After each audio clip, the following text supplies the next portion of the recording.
அல்லாஹ்வை என்ன நினைத்துக் கொண்டீர்கள்? அல்லாஹ்வுடைய கருணையை என்ன புரிந்திருக்கிறீர்கள்? அல்லாஹ்வுடைய அருளை என்ன விளக்கி வைத்திருக்கிறீர்கள்? குல் யா இபாதி லா தக்னது மின் ரஹ்மத்தில்லாஹ் இன்னல்லாஹ யக்ஃபிரு ذுனூப ஜமீஆ.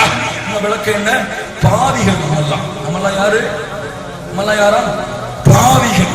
பாவிகள்னா அல்லாஹ்ட்ட போய் நினைக்க முடியுமா? பாவம் செஞ்சிட்டோம், குற்றம் செஞ்சிட்டோம், நல்லவங்கள்ட்ட கூட நம்மகிட்ட நமக்காக பாவம் பண்ணி கொடுத்துடுவாங்க, அப்படித்தானே? அல்லாஹ் சொல்றான், வரம்பு மீறி பாவம் செய்த என்ன அடிமைகள்? யார் அடிமைங்களா? யார் அடிமைங்களா? வரம்பு மீறி பாவம் செஞ்சிட்டீங்களே, பரவாயில்லை, ஏன் அடிமைகள் தான் அடிமை? லா தக்னது மின் ரஹ்மத்தில்லாஹ். அல்லாஹ்வுடைய ரஹ்மத்திலே, அன்பிலே, அருளிலே நீங்கள் நம்பிக்கை இழக்காதீர்கள். யா அர்ஹமர் ரஹீம். இன்னல்லாஹ யக்ஃபிரு ذுனூப ஜமீஆ. என்னிடத்திலே பாவ மன்னிப்பு கேட்டால் யார்ட்ட அல்லாஹ் பேசலாம்? இங்க யார்ட்ட பேசலாம்? அவுலியாக்கள்கிட்ட மட்டும் பேசல, நல்லவங்கள்ட்ட மட்டும் பேசல. பாவம் செஞ்சு கைவீறி பாவம் செஞ்சிருப்பாங்களே அவங்கள்ட்ட பேசலாம். மன்னிப்பு கேட்டு எங்கிட்ட மன்னிப்பு கேட்டா, திருந்தி வந்து எங்கிட்ட மன்னிப்பு கேட்டா உன்னுடைய எல்லா பாவங்களையும் மன்னிக்கிறேன். அப்புறம் எதுக்குங்க அல்லாஹ்வுடைய இறைநேசர்கள்? ஆனால் அவர்கள் இறைநேசர்கள் தான், அவர்கள் வழிபாடுகள் தான், அவர்கள் நல்லவர்கள் தான். அவர்களுடைய பணியை அவர்கள் முடித்துவிட்டு இறந்து விட்டார்கள். அல்லாஹ் கூறுகிறார், இறந்து விட்டார்கள் அவர்கள். அவர்களுக்கும் இந்த பூமிக்கும் இடையிலே சிலை இருக்கிறது. என்ன மொழியில கேட்டாலும், எங்க இருந்து கேட்டாலும், எப்படி அழைச்சாலும் அவுலியா பதில் கொடுப்பார்னா, அவுலியாவை நீங்க எங்க வச்சிருக்கீங்க? அவுலியாவை என்ன நினைக்கிறீங்க? அல்லாஹ்வுடைய இடத்துக்கு கொண்டு போக நினைக்கிறீங்களா? லா இலாஹ இல்லல்லாஹ். கண்ணியத்துக்குரியவர்களே, இதுவெல்லாம் அல்லாஹ்விற்கு இணை வைக்கக்கூடிய நடக்கக்கூடிய அனாச்சாரங்கள், நல்லவர்கள் அடங்கி இருக்கக்கூடிய இடங்களிலே நடக்கக்கூடிய அனாச்சாரங்களை பார்க்கிறோம்.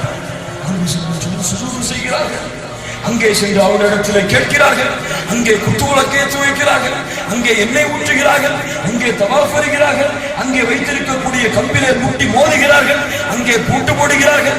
எப்படி மாற்று மதத்தார்கள் கயிறுகளை எடுத்துக்கொண்டு மரங்களிலே தொங்க விடுவார்களோ அது போன்று பூட்டுகளை எடுத்து அந்த ஜெண்டாவிலே தொங்க விட்டிருக்கிறார்கள். அங்கே சந்தனக்கூடு, அங்கே கந்தூரி, அதற்காக லட்சங்கள் கோடிகள் செலவு. அல்லாஹ் சொல்லி இருக்கின்றானா? அல்லாஹ்வுடைய தூதர் முஹம்மது ரசூலுல்லாஹ் ஸல்லல்லாஹு அலைஹி வஸல்லம் சொல்லி இருக்கிறார்களா இப்படி செய்யுங்கள் என்று? என்னுடைய கபரை இப்படி செய்யுங்கள் என்று சொன்னார்களா? என்னுடைய கபருக்கு கந்தரி எடுங்கள், உருஸ் எடுங்கள். யார் நல்லவர் இருந்தாலும் அவருடைய கபரை கட்டிடம் கட்டி உருஸ், கந்தரி என எல்லா விஷயங்களையும் விழாக்களையும் எடுங்கள். இங்க ஹதீஸ் இருக்கா? அப்படி என்றால் யார் உங்களுக்கு மார்க்கத்துடைய அதிபதி? ஊருடைய ஆலிம் சர்க்காரா? இந்த கொள்கையை சொல்லக்கூடியவர்களா உங்களுக்கு அல்லாஹ் அல்லது படைத்த அல்லாஹ் இறைவனா? அவன் கூறியிருந்தால், முஸ்லிமாக இருந்தால் செய்வோம். அவன் கூறவில்லை என்றால் எவ்வளவு கோடி நன்மைகளை தந்தாலும் தேவையில்லை. அதுதான் முஸ்லிமுடைய அழகு, அதுதான் இஸ்லாம் காட்டக்கூடிய அம்சம். இந்த வாக்குறுதிக்கு, அல்லாஹ்விற்கு கொடுக்கக்கூடிய இந்த வாக்குறுதியை எம்முடைய சமூகம் மறந்தால், அல்லாஹ்விற்கு இணை வைத்தால்,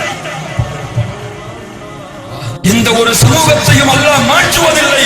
அவர்களை மாற்றாதவர்.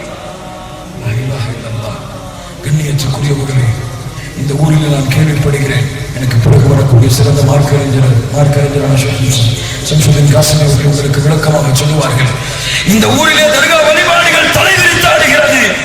அனாச்சாரங்கள், கந்தூரி உருசுகள் என்று தலைவிரித்து இந்த ஊரிலே ஆட்டம் எடுத்துக் கொண்டிருக்கிறது. இந்த ஊர் பக்கத்து ஊர் என்று இந்த அனாச்சாரங்கள் குர்ஆன் ஹதீஸிலே கடுகளவும் அனுமதி இல்லாத அனாச்சாரம். இதை விட்டு நம்முடைய சமூகம் நீங்கி இந்த சமூகத்தின் தன் நிலையை மாற்றி குர்ஆன் ஹதீஸ் மார்க்க அறிஞர்களுடைய விளக்கம், சஹாபாக்களுடைய விளக்கம் என்று இந்த சமூகம் இதன் பக்கம் திரும்பி வரவில்லை என்றால், இந்த அனாச்சாரங்களை விட்டு, இந்த அனாச்சாரத்திற்கு அல்லாஹ் ரப்பல் ஆலமீன் தண்டிக்க நாடினார். இதில் கலந்து கொள்ளாமல் இந்த ஊரில் இருக்கக்கூடியவர்களுக்கும் அல்லாஹ் ஒட்டுமொத்தமாக தண்டனையை கொடுத்தார். பாதுகாப்பானாக அல்லாஹ் ரப்பல் ஆலமீன் இரக்கம் காட்டுவானாக. خير أمة أخرجت للناس تأمرون بالمعروف وتنهون عن المنكر وتؤمنون بالله. அல்லாஹ் உங்களை சிறந்த சமூகமாக ஆக்கியிருக்கிறார். ஏன்? நன்மையை ஏவுகிறீர்கள், தீமையை தடுக்கிறீர்கள், அல்லாஹ்வை முழுமையான ஈமான் நம்பிக்கை கொண்டிருக்கிறீர்கள். அல்லாஹ் ரப்பல் ஆலமீன் நம்மை மாற்றுவானாக. அல்லாஹ் ரப்பல் ஆலமீன் நம்மை சுத்தப்படுத்துவானாக. அல்லாஹ் ரப்பல் ஆலமீன் அல்லாஹ்வை அஞ்சக்கூடிய பாக்கியத்தை